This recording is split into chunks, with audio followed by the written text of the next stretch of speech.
बीच रास्ता रे छिंताई चलंता बाइक रो झांपी नेले सुना चेन सीसीटीवी रे कैद हैला लुट्र दृश्य चलंता बाइक रो महिलांको बेकरु सुना चेन झांपी नेले दुर्बृत्त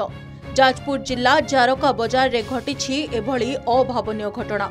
सीसीटीवी कैमेरा रे कैद होइछि लुट समयर दृश्य सूचना मुताबक ब्रह्मबरदा थाना रुद्रपुर बड़बाघसाही अंचलर कुशदेव महांती झील सुमित्रा और तांको भौणी कुआखियारू जारका बजार को आसुथिले बस स्टाण्ड निकट रे पहुंचीबा बेले पूर्वरु पल्सर बाइक रे पीछा करुथबा दुई जण दुर्बृत्त हठात पछरे बसिथिबा महिलांको बेकरु सुना चेन झांपी ने चंपट मारिथिले परे सुमित्रा दुर्बृत्तों पीछा करथिले मध्य सेमानंको टेर पाई नथिले लुट होइथिबा सुना चेन 10 ग्राम ओजन रो होइथिबा बेले सुमित्रा एने धर्मशाला थाना रे अभियोग करछंती